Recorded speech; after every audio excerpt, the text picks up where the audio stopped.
Saya lanjutkan pembahasan trapcode particular.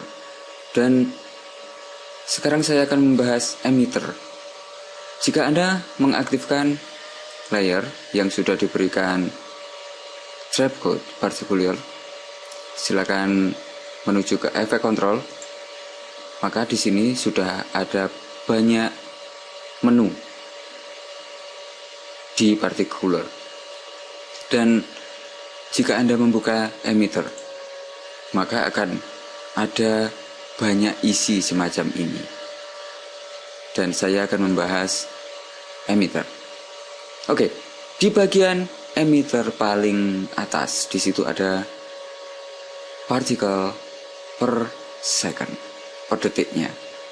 Secara default, trapcode particular memiliki 100 partikel per detiknya, dan jika Anda putar, maka akan memiliki sekitar 100 partikel per detiknya. Dan di sini saya mempunyai 10 detik,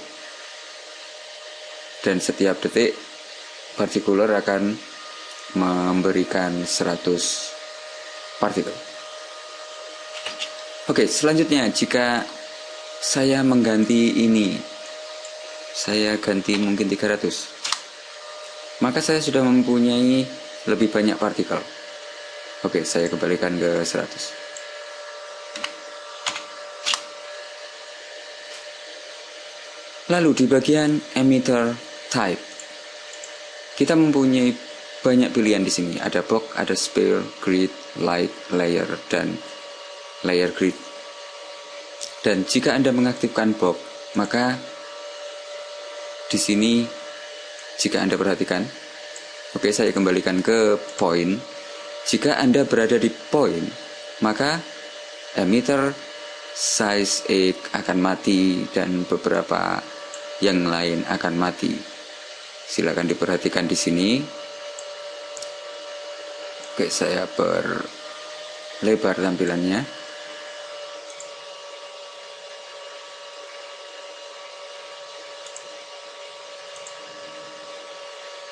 Dan jika Anda aktif di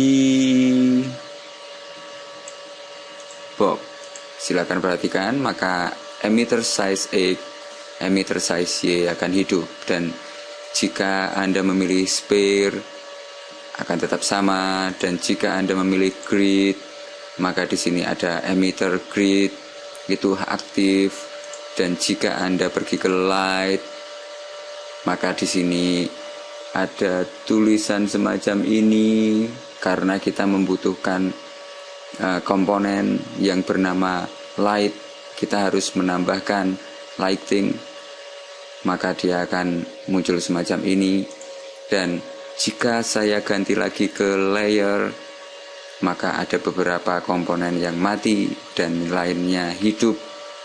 Dan jika saya memberikan layer grid, maka ada beberapa yang mati dan lainnya hidup, seperti itu.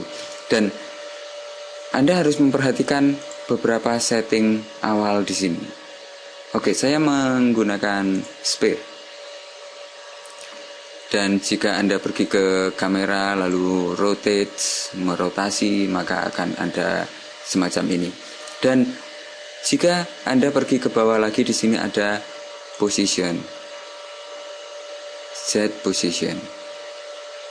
Jika Anda pergi ke sini, maka akan dirubah seperti itu. Jika ke kiri akan dirubah seperti itu. Dan untuk nilai tengahnya kita memberikan 0. Seperti itu untuk jet position.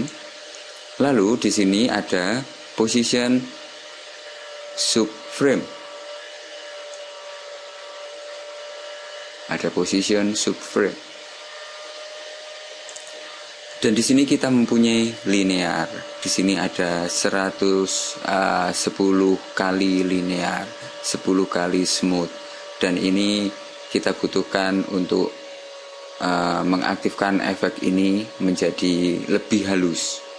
Dan di default dia aktif di linear. Dan di sini ada direction.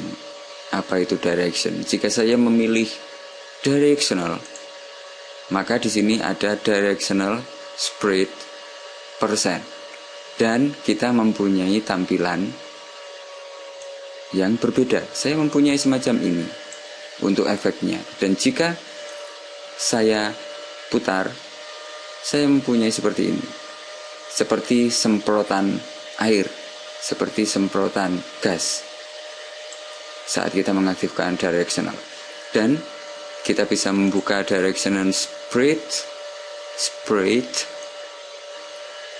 kita akan mempunyai semacam ini jika kita mengecilkan atau membesarkan. Dan jika saya memberikan rotasi,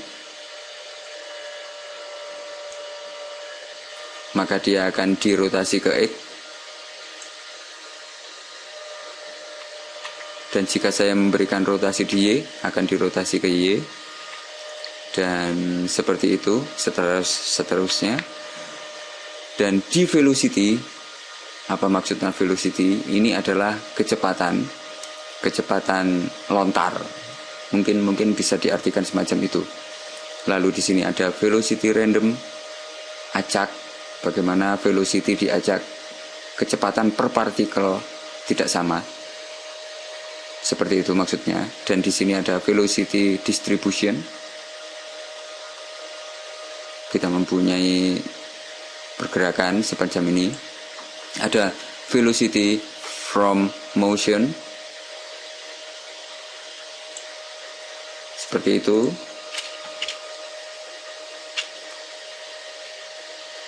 Dan di sini ada emitter size X, emitter size Y dan Z.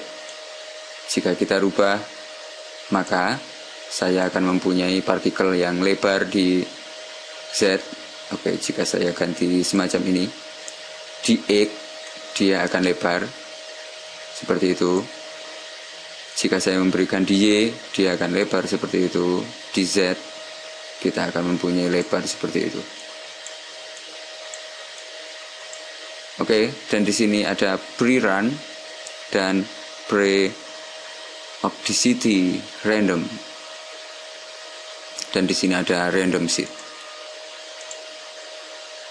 Di beberapa emitter ini mengatur partikel yang ada di trapcode partikular. Dan kita bisa menggunakan hal ini untuk beberapa kepentingan. Kita sudah mengetahui directional, bidirectional itu seperti apa. Dan oke, saya reset dulu supaya dia seperti di awal. Jika saya memberikan bidirectional, saya mempunyai semacam ini. Dan jika saya memberikan rotasi,